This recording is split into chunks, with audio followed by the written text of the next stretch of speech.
హరే కృష్ణ. ప్రతి ఒక్క భక్తులకి పేరు పేరున మీ అందరి పాదాలకు నా శిరసాభివందనాలు. దయచేసి ప్రతి ఒక్కరు పెద్ద మనస్సుతో నన్ను ఆశీర్వదించండి. సరైన వాక్యాలు సరైన సమయానికి సరైన ఉద్దేశంతో వచ్చేలాగా మీ ప్రతి ఒక్కరి నమస్కారాల్ని నా పరమ పూజ్యులైన గురువు గారి పాదాల దగ్గర అర్పిస్తున్నాను. ఈరోజు నా గురువు గారు మరియు నా పరమ గురువు ద్వారా ఎంత మేరాన పలికిస్తారో నేను అంత మేరాన పలుకుతాను. ఓం అజ్ఞానతిమిరంధస్య జ్ఞానంజనశలాఖ్య చక్షురున్మిళితం యేన తస్మై శ్రీ గురవే నమః. శ్రీ చైతన్య మనోభీష్టం స్థాపితం యేన భూతలే స్వయం రూపః కదామహం దదాతి స్వపదాంతికం. హే కృష్ణ కరుణా సింధు దీన బంధు జగత్పతే గోపేశ గోపిక కాంత రాధా కాంత నమః. సప్త కాంచన గౌరాంగి రాధే వృందావనేశ్వరి వృషభానుస్తే దేవి ప్రణమామి హరిప్రియ. వాంఛాకల్పతరుభ్యశ్చ కృపా సింధుభ్య ఏవ చ పతితానాం పావనేభ్యో వైష్ణవేభ్యో నమో नमः. ओम विष्णुपादाय कृष्णपृष्ठाय भूतले श्रीमते जयपताक स्वामिनिति नमो आचार्यपादाय निताय कृपप्रदाय नितौरदामदाय नगरी ग्रामचार्य नमः. ओम विष्णुपादाय कृष्णपृष्ठाय भूतले श्रीमते भक्ति वेदांत स्वामिनिति नामिने नमस्ते सरस्वती देवी गौरवाणी प्रचारिणी निर्विशेष शून्यवादी पाश्चात्य देशचारिणी श्री कृष्ण चैतन्य प्रभु नित्यानंद श्री अद्वैत गदाधर श्रीवासादि गौर भक्ति वृंदा. हरे कृष्ण कृष्ण कृष्ण हरे हरे हरे राम राम राम हरे हरे.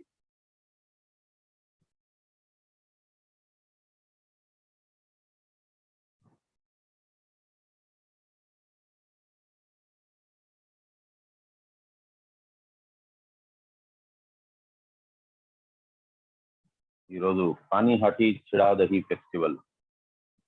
సో దాని అర్థం ఏంటి అని అంటే, పానీహాటి అనేది అది ఒక ఊరు, ఒక ప్రదేశం పేరు అది.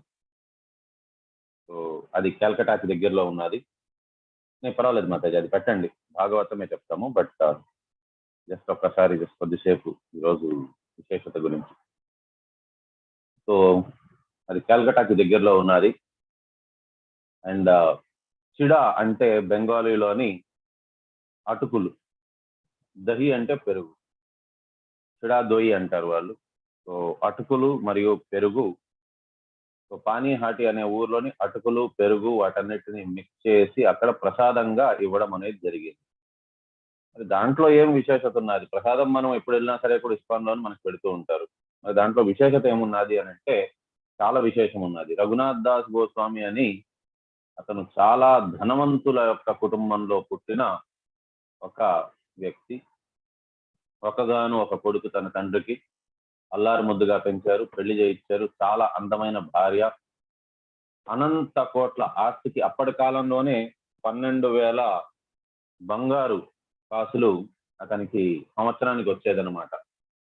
అంత ధనవంతులు. కానీ అంత ధనం ఉన్నా సరే కూడా అతనికి ఏంటి అని అంటే ప్రతిసారి కూడా శ్రీ చైతన్య మహాప్రభు యొక్క చరణాలకు సేవ చేసుకోవాలి అనే ఒక బలమైన కోరిక మాత్రం అతనిలో ఉంది.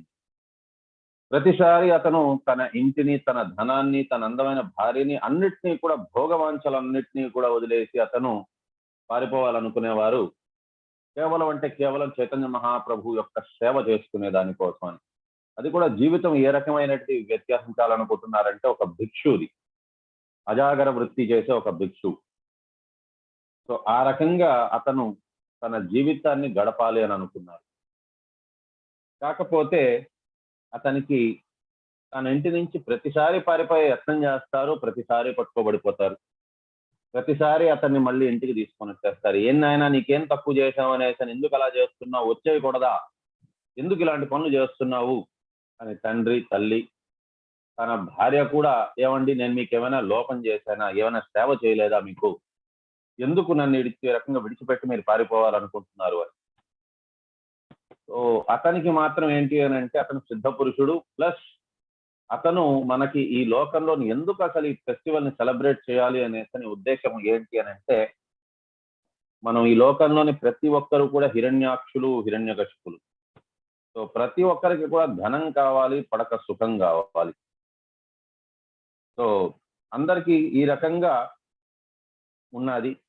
కాకపోతే మరి వారు ప్రతి ఒక్కరికి కూడా ఏంటి అని అంటే ఎప్పటికీ భగవంతుడి యొక్క సేవ వారికి కావాలి అనే ఒక దీంట్లోని మాత్రం లేదు వారికి. అంటే భగవంతుని సేవ చేసుకోవాలి, భగవంతుని సేవ కోసమని వారు ఉండాలి అనే ఉద్దేశం వారికి ఎప్పటికీ కూడా లేదు. సో ఈ రకంగా ఉన్న దాని వల్ల ఏమవుతుంది అని అంటే ప్రతి ఒక్కరూ కూడా కేవలం భౌతిక వాంఛల పట్ల ఆసక్తి అనేదే వారికి కలుగుతోందే గాని వారికి ఎవరికి కూడా నిజమైన సేవ అంటే ఏంటి అనే దాంట్లో ఎవరికి కూడా తెలియటం లేదు.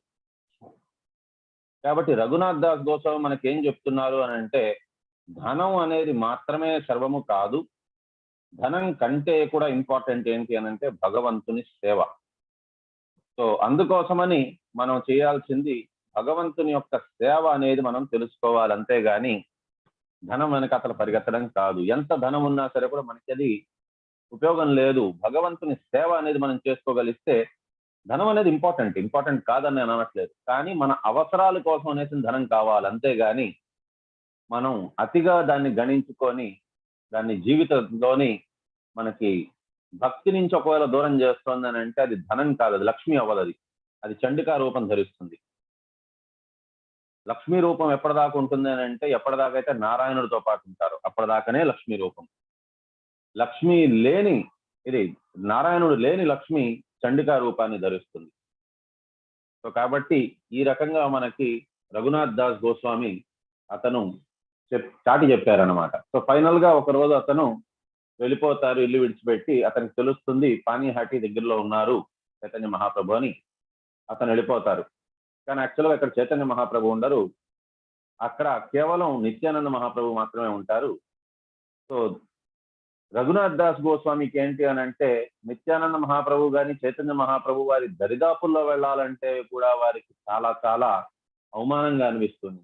ఎందుకు అని అంటే చైతన్య మహాప్రభు గాని నిత్యానంద మహాప్రభు గాని ధనం ఉండేవారు, పేరు ప్రఖ్యాతలు ఉండేవారు, ఆ రకంగా ఉండేవారందరి దగ్గర నుంచి దూరంగానే ఉంటారు, ఎప్పటికీ దగ్గర కూడా రానివారు వారిని. సో ఈ రకంగా ఉండేసరికి వారికి అనిపించింది, నేను ఇంత సంపన్నమైన కుటుంబంలో పుట్టిన వాడిని మరి నన్ను ఎందుకు కలుస్తారు. ఈవెన్ కుంతీదేవి ప్రార్థనల్లో కూడా శ్రీమద్ భాగవతంలో ఉన్నది, జన్మ ఈశ్వరే శృత శ్రీ విరేదమాన మదస్తుమన్న అర్హతమ విధాతం వై త్వాం అకించన గోచరం. సో పేరు ప్రఖ్యాతలు, గొప్ప కుటుంబము, వంశము, అటువంటి వారు అందము, ధనము అటువంటి ఉండేవారు ఎప్పటికీ భక్తికి వారు నోచుకోలేరు. ఎందుకనంటే వాటికి వీటి మీదనే అహంకార భావం పెరిగిపోయి ఉంటుంది. సో ఈ రకంగా ఉన్న దానివల్ల చైతన్య మహాప్రభు గాని నిత్యానంద మహాప్రభు గాని నన్ను కలవరు అని అనుకున్నారు. సో దానివల్ల రఘునాథ్ దాస్ గోస్వామి చాలా దూరం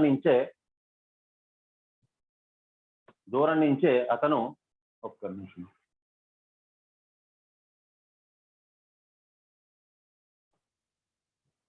సో అతను ఏం చేస్తారనంటే దూరం నుంచే దర్శనం చేసుకుందాము అనేసి చాలా దూరం నుంచి నమస్కారాలు పెట్టుకుంటూ ఉంటారు నిత్యానంద మహాప్రభుకి. కానీ నిత్యానంద మహాప్రభు అది గమనిస్తారు, దూరం నుంచి పిలిపిస్తారు, వాళ్ళ దూతతో పిలిపించి అతన్ని నా దగ్గరికి పిలుచుకోరారంటారు. సరే రఘునాథ్ దాస్ గోస్వామిని పిలుచుకొని వచ్చేసరికి రఘునాథ్ దాస్ గోస్వామి కలుస్తారు. స్వామి, ఈ రకంగా నేను మిమ్మల్ని దూరం నుంచే దర్శనం చేద్దాం అనుకున్నాను, ఈ రకంగా నేను ఒక గొప్ప అభాగ్యుణ్ణి, అన్ఫార్చునేట్లీ నేను ఆ కుటుంబంలో పుట్టాను కాబట్టి మీరు నన్ను దరిదాపులో కూడా రానివ్వరు అనే విషయం తెలిసే నేను దూరం నుంచి దర్శనం చేసుకుంటున్నాను అని అంటే, అలాగేమీ లేదు, నువ్వు ఒక దొంగవి, నువ్వు తప్పించుకొని తిరుగుతున్నావు, నేను ఎప్పటి నుంచో నేను నీ మీద కన్నేసాను, నువ్వు ఒక గొప్ప భక్తుడివి, చైతన్య మహాప్రభుకి సేవ చేయాలనుకున్నావు కాబట్టి నీకు ఒక సదవకాశాన్ని ఇస్తున్నాను.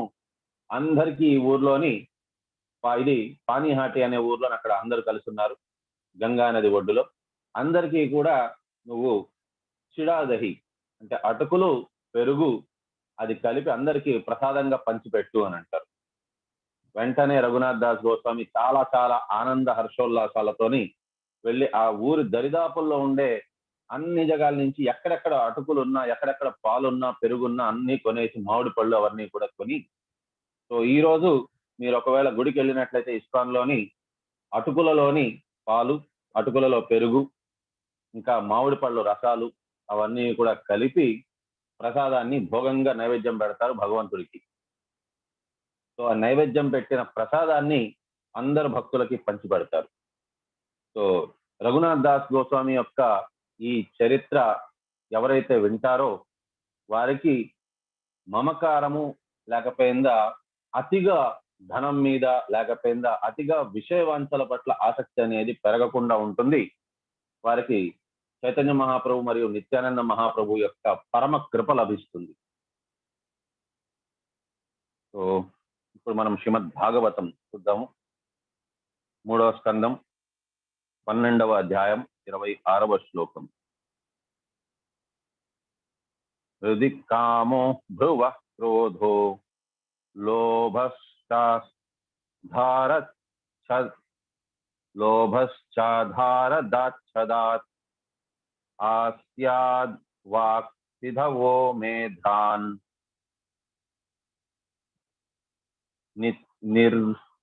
నిర్తిపాయోర్ అఘాశ్రయః.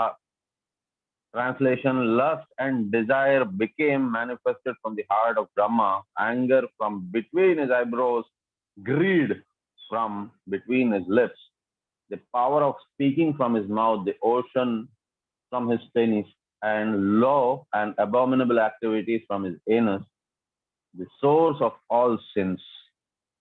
Purport by Srila Prabhupada, Jai Srila Prabhupada. A conditioned soul is under the influence of mental speculation. A great one may be in the estimation of mundane education and learning. He cannot be free from the influence of psychic activities. Therefore, it is very difficult to give up lust and the desires for low activities until one is in the line of devotional service to the Lord. So, low and psychic activities. అంటే అధమమైన కోరికల పట్ల ఆసక్తి అనేది ప్రతి జీవుడికి కూడా వారు ఏ జన్మలోనైనా ఉండొచ్చు. జంతుజాలం కావచ్చు, లేకపోతే చెట్లు కావచ్చు, ఏదైనా కావచ్చు. So 4 eating, sleeping, mating, defending. ఈ 4 అనేది ప్రతి ఒక్క జీవుడికి కామన్ అయినది. కానీ ప్రతి జీవుడు అని అంటే ఇక్కడ భౌతికమైన ఆలోచన పద్ధతి ఉండేవారికి.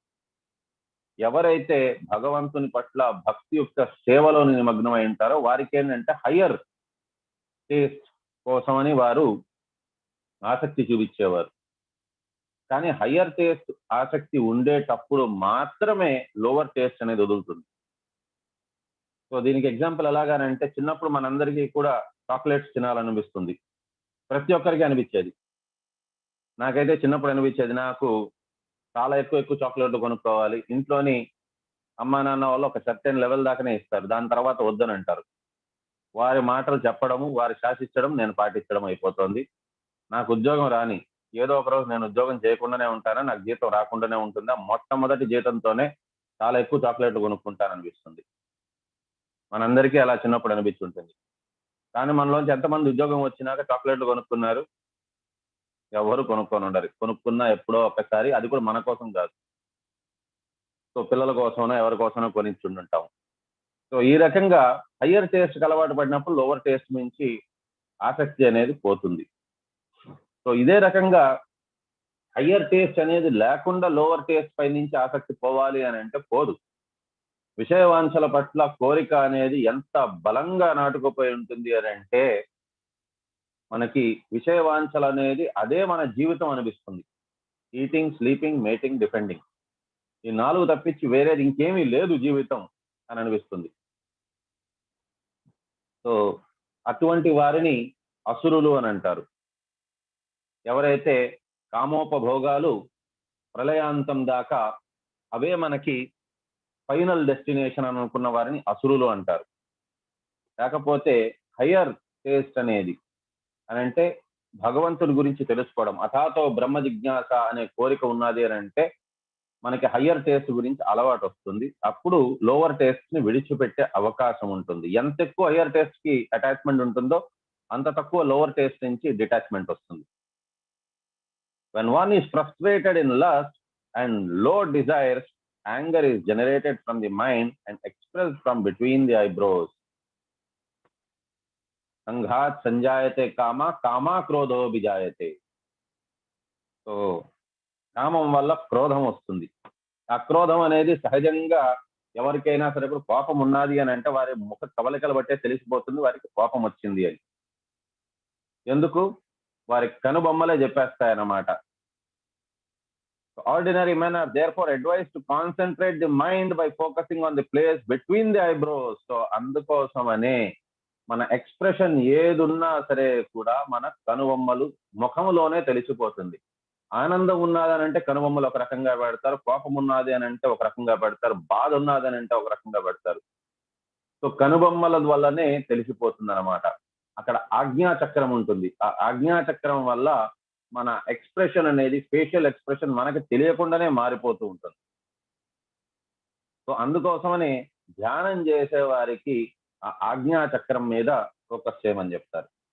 whereas the devotees of the Lord are already practiced to place supreme personality of Godhead on the seat of their minds.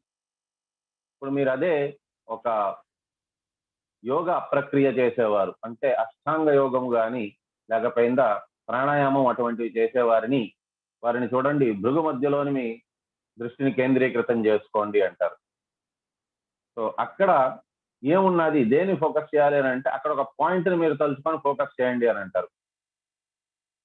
కానీ ఏ పాయింట్?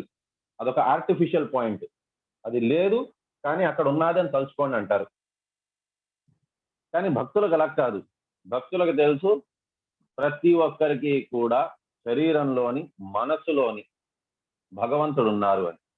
ఎవరికైతే భగవంతుడు లేరో వారికి కామం ఉంటుంది, వారి ఇంద్రియాల్లోని, వారి మనసులోని, సో వాటిలోనంతా కామం ఉంటుంది. కానీ భక్తులకి మాత్రం వారి ఇంద్రియాల్లోని, వారి మనసులోని, వారి హృదయంలోని కూడా భగవంతుడే ఉన్నారు. కాబట్టి ప్రతి ఒక్కరికి కూడా మనసులోని, భక్తులకి మాత్రం మనసులోని భగవంతుడే ఉంటారు. The theory of becoming desireless is untenable because the mind cannot be made desireless. When it is recommended that one be desireless, it is understood that one should not desire things which are destructive to spiritual values. కోరికలు అనేది లేకుండా ఉండాలి అని అనుకునేది అది శూన్యవాదులు లేకపోయిందా నిరాకారవాదులు చేసేది. ఎవరైతే అష్టాంగ యోగం చేయాలనుకుంటారో అటువంటి వారు చేసేది ఏంటి అని అంటే వారి కోరికల్ని వారి అదుపులో పెట్టుకోవాలి అని అనుకుంటారు. అంటే వారికి కోరికలే ఉండకూడదు అని అనుకుంటారు. ఏ కోరిక వచ్చినా సరే కూడా దాన్ని విడిచిపెట్టేయాలి అని అనుకుంటారు. కాబట్టి ముందు దేని నుంచి స్టార్ట్ చేస్తారు? ఇంద్రియాలని. కోరికలు అనేది ఎక్కడి నుంచి ఉత్పన్నమవుతుంది? మనసు నుంచి. మనసు నియంత్రణలో ఏది ఉంటుంది? ఇంద్రియాలు. కాబట్టి ముందు ఇంద్రియాలతో స్టార్ట్ చేస్తారు. వాయువుని వారి యొక్క బంధనంలో పెట్టుకొని వాయువుని వారు కండిషన్డ్ గా తీసుకుంటారు. సో ఇప్పుడు మనం చేసేది ఏంటి? ఊపిరి పీల్చుకునేది అనేది మనకి అన్కండిషనల్, మనం ఏది కండిషన్స్ పెట్టట్లేదు. కానీ ఊపిరి పీల్చుకునేది అనేది ఫస్ట్ అష్టాంగ యోగం చేసేవారు వారు ఏం చేస్తారంటే ఫస్ట్ ప్రాణాయామం, ఊపిరిని వారి కంట్రోల్లో పెట్టుకుంటారు, నేత్రాలని వారి కంట్రోల్లో పెట్టుకుంటారు, వినికిడి శక్తిని వారి కంట్రోల్లో పెట్టుకుంటారు, చర్మ సుఖాలని వాటన్నిటినీ కూడా వారి కంట్రోల్లో పెట్టుకుంటారు. సో అందుకోసమనే వారు ఏం చేస్తారు? ఎండాకాలంలో అగ్నిగోళాలు వేసుకొని దాని చుట్టూరా, చలికాలంలోని నీళ్ళ లోపల మునిగి మరి ఆ రకంగా వారు ఏంటి అని అంటే వారి ఇంద్రియాలను వారి కంట్రోల్లో తెచ్చుకోవాలనుకుంటారు, దాని ద్వారా మనసుని. కానీ భక్తులు అనేవారు ఆ రకంగా కాదు, బాటమ్ టాప్ అప్రోచ్ కాదు, టాప్ బాటమ్ అప్రోచ్ యూజ్ చేస్తారు. వారి మనసుకి బెటర్ ఫోకస్ పెడతారనమాట. ఇంద్రియ సుఖాలు అవంతా వాటి మీద ఏం వెళ్తావు, భగవంతుడి చరణారవిందాల మీద మనం ఫోకస్ పెడదాం అనేసి ఆ రకంగా ఫోకస్ పెట్టిన దానివల్ల మనసు మరియు ఇంద్రియాలు వారి నియంత్రణలో ఉండేదానికి ప్రయత్నిస్తారు భక్తులు. సో కాబట్టి వారికి ఏంటి అని అంటే భౌతిక వాంఛల పట్ల కోరిక ఉండదు. సో నిరాకారవాదులు మరియు శూన్యవాదులు వాళ్ళు ఏంటి అని అంటే కోరికల నుంచి దూరంగా ఉండాలి అని అనుకుంటారు. కానీ కోరికల నుంచి దూరంగా ఉంచలేము మనసుని. మన కోరికల్ని మనం మళ్లించుకోవాలి. కోరిక అనేది ఎటువంటిది ఉండాలి అని అంటే ఈ కోరిక భగవంతుడికి ఆమోదమేనా కాదా, అటువంటి కోరికను కోరుకోవచ్చు. ఏదైతే కోరిక భగవంతుడికి ఆమోదించబడదో అని మనకు తెలిసినప్పుడు అటువంటి కోరికలు మనసులో ఉత్పన్నమే కాకూడదు. A devotee of the Lord always has the Lord in his mind, and thus he does not need to be desireless because all his desires are in the relationship with the service of the Lord. So మీరు వీరిని చూసినట్లయితే నిర్విశేష శూన్యవాదులు వారంతా ఏంటి అని అంటే మనకి వద్దు, ఆహారం వద్దు వద్దు వద్దు వద్దు అని అనుకుంటారు. కానీ సడన్ గా వారి ముందు ఏదైనా టేస్ట్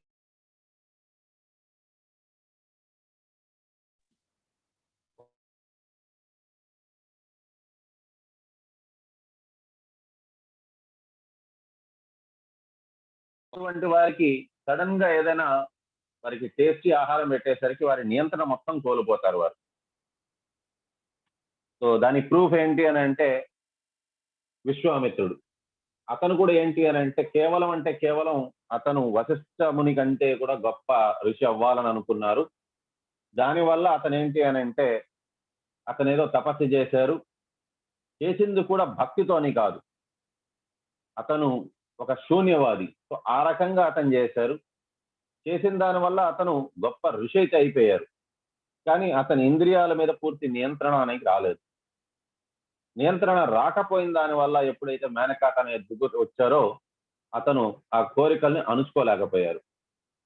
కానీ అదే మీరు భక్తులను చూశారు అని అంటే, లేక నారదముని కావచ్చు, లేకపోయిందా మీకు హరిదాస్ అదే హరిదాస్ ఠాకూర్ కావచ్చు. సో వారందరినీ మీరు చూడండి, వారికి ఏంటి అని అంటే కోరికల మీద వారికి పూర్తి నియంత్రణ ఉన్నది.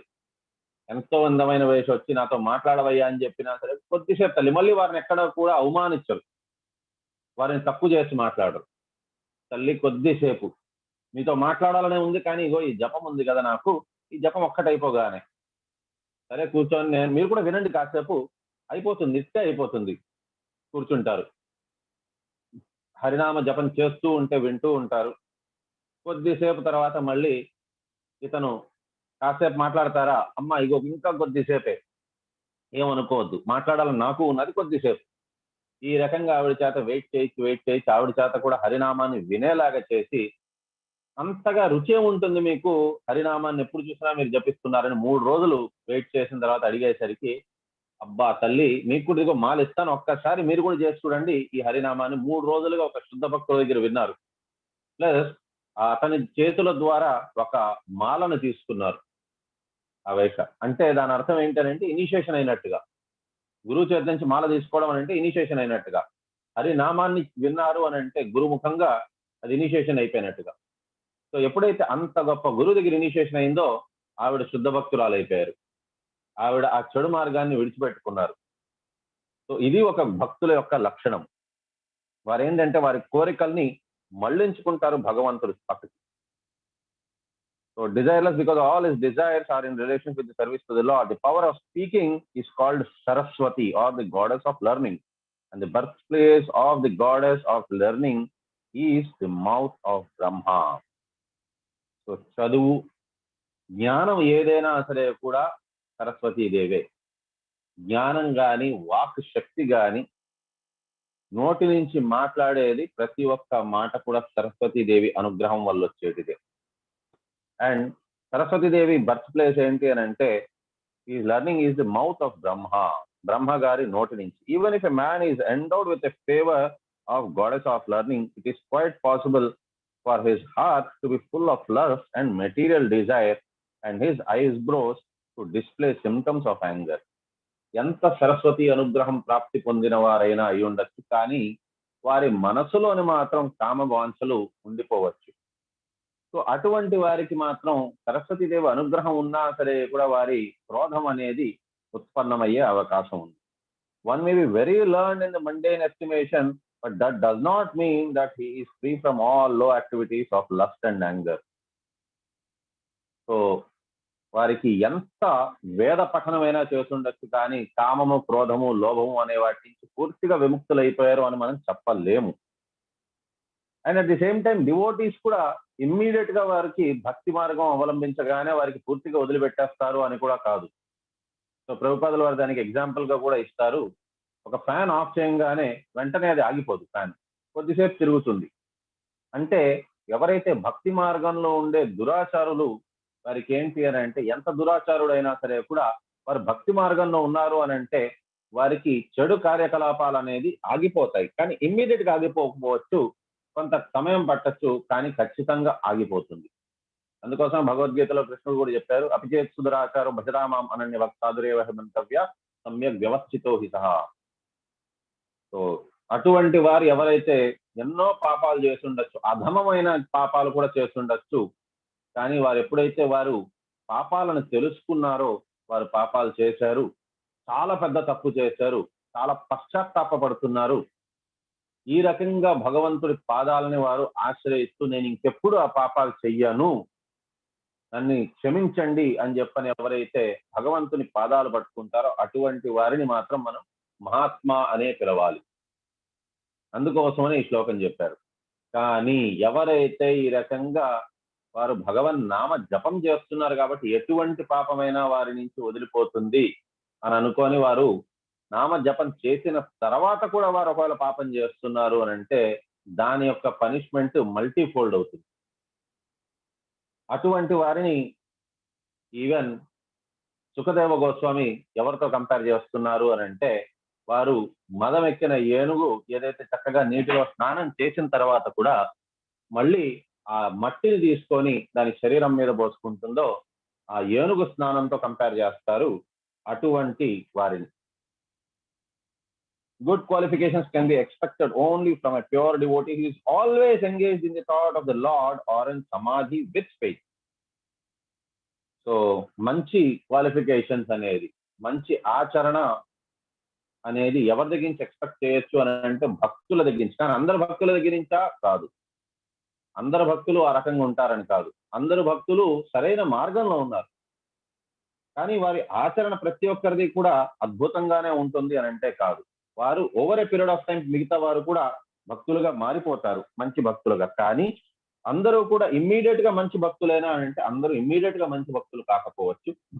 కానీ ఎవరైతే నిరంతరంగా భగవంతుని మీద నమ్మకం పెట్టుకొని సమాధిలో ఉంటారో, always remember Krishna, never forget Krishna అనేది వీళ్ళ ప్రభుపాదుల వారు మనకి ఇచ్చిన మూల మంత్రం. సో మిగతావన్నీ కూడా మనకి as per nectar of devotion అంటే శ్రీల రూప గోస్వామి ప్రకారంగా ఎప్పటికీ కృష్ణుడిని గుర్తుపెట్టుకోండి, కృష్ణుడిని ఎన్నటికీ మర్చిపోవద్దు అనేది ఈ మూల మంత్రం ఇది. సో దాని నుంచే ఉత్పన్నమైంది మిగతా 4 రెగ్యులేటివ్ ప్రిన్సిపల్స్, సబ్ ప్రిన్సిపల్స్ అన్ని కూడా.